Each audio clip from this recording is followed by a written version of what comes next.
So what you need to do, and this is what we do, is you come back to setting up a meeting plan. How many of you put together a plan prior to going to a meeting? Okay, what are some of the things you do? Agenda, right? So you put an agenda together, basically, these are the topics I'm going to cover. Very good. Others? What are we trying to accomplish? What's the goal? Yeah. So what's our goal? So you start off the meeting with the goal of here's what the purpose of the meeting is. My objective, audience, and approach model. Who is my audience? Who am I speaking to? Yeah, so understanding who the audience is. So who you're speaking with, what's the objective, and what you're trying to accomplish. All of those things that you talked about are sitting here in the meeting plan with a couple more, I think, aha moments, especially game changers for me in my career. I used to work with a guy many years ago from Merrill Lynch, did a lot of joint work with this guy out of San Diego, and he was like the greatest salesman of opening up opportunities and so forth. And like many of you just said, he started off, first of all, we had an agenda. And many times we used to have a pre-meeting call, which was really effective. So he would set the meeting, set the valid business reason from the prospect's perspective first. This is the purpose of the meeting. So this is why we're meeting. This is why you're giving me your valuable time. So what he would do is he'd say, we have the meeting next Wednesday. Can we get together for about 20 minutes on the phone Friday afternoon to make sure we cover what we're going to talk about in that meeting so we make our meeting next week more productive? So we get on the call and we say, this is what we're going to be talking about, high level, so forth.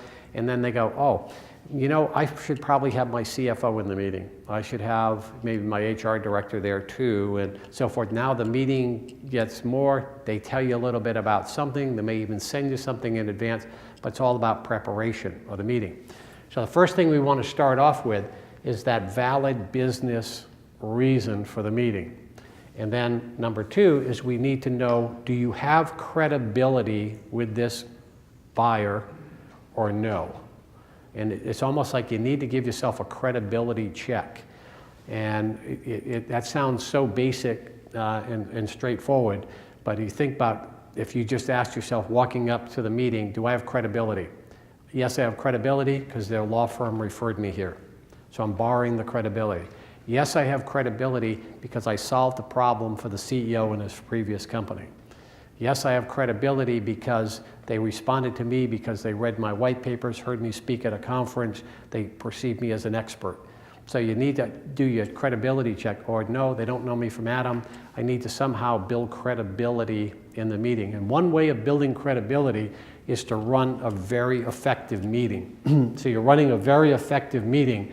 It goes back to what the number one reason was. 53% of sales organizations say that they selected the person based on the sales process, the experience they went through in the situation. So my friend at Merrill Lynch used to start the meeting by looking at his watch, and he says, it's my understanding we have 1 hour in this meeting. Is that correct? Everybody's nodding. A few people look relieved, like, good, I thought we were here all afternoon. So they know we've got a time set for the meeting. Looks very organized. We pull out the agenda, very organized. You know, we've put together the 4 topics we'd like to cover, and what we try to do is change that up a little bit by starting off with the valid business reason. Why are we here?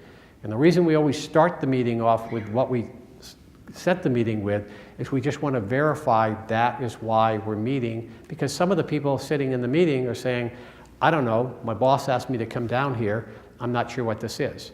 So let me start the meeting. So the reason we're getting together today, as we discussed on the phone, was we talked about this and that and so forth.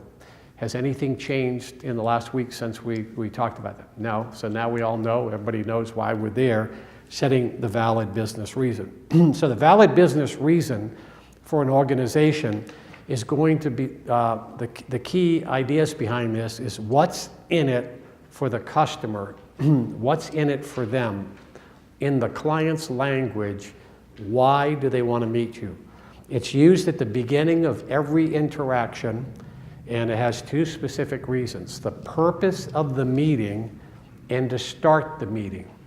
So I always start every conversation, if I have a follow-up email, I kind of remind them what this is all about.